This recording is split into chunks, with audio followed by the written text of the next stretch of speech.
Yes, dapat alas tidur.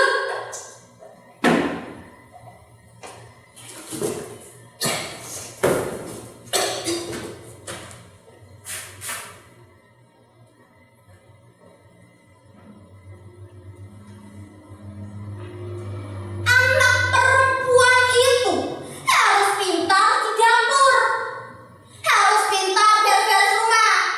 Nanti kalau punya suami tidak kaget. Tiap hari kepala dan telingaku dipenuhi kata-kata seperti itu. Siapa yang bertanya, Pak? Makanya aku menentukan jalan hidup sendiri. Aku tahu ini tidak akan mudah. Pergi dari rumah berarti kehilangan hak-hak sebagai anak. Aku gak peduli. Setiap orang boleh rasa bosan, kan?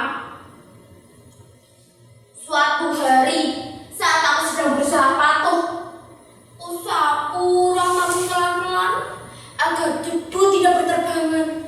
Ku geser mataran itu ke arah pintu depan.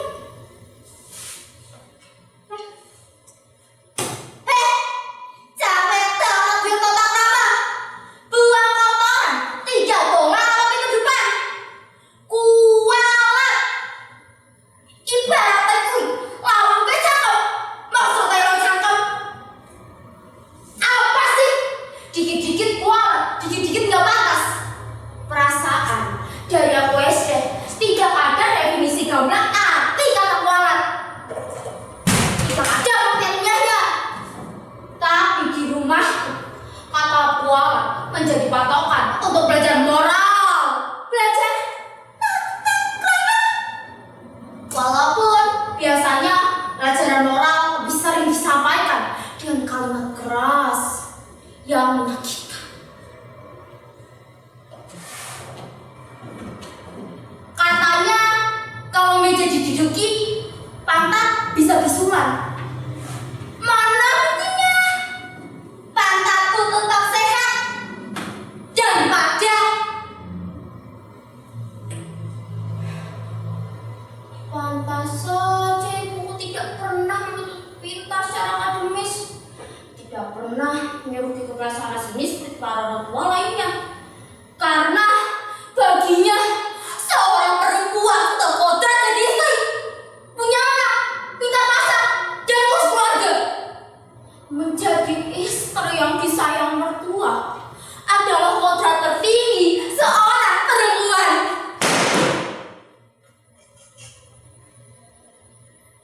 Aku tidak takut. Nih, gadis pemberani, agen perubahan dan emansipasi wanita masa kini. Hantu, setan,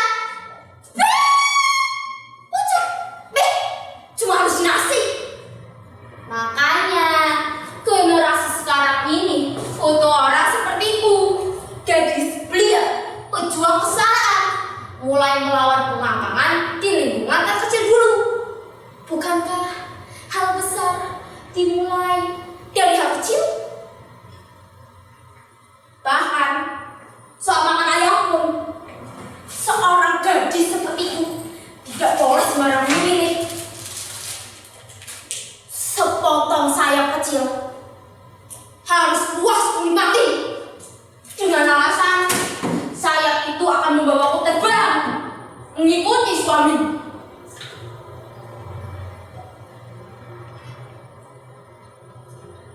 Ya, sayap itu membawaku kabur karena merasa tidak layak mendapatkan cukup gizi. Bahkan ketika porsi makanan terlalu sedikit pun, ibu meminta makan dengan porsi paling kecil.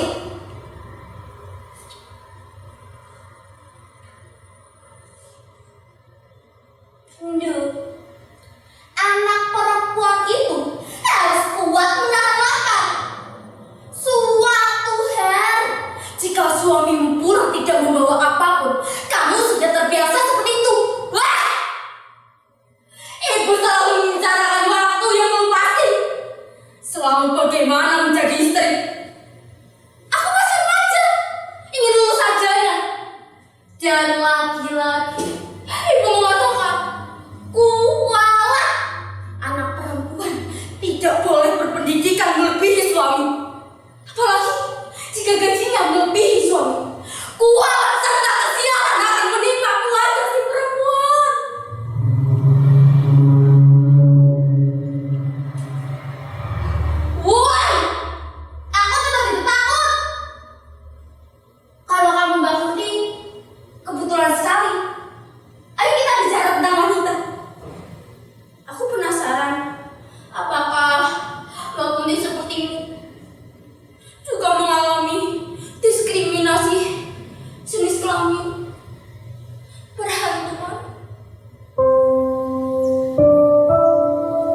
kebahagiaan oleh orang tuaku.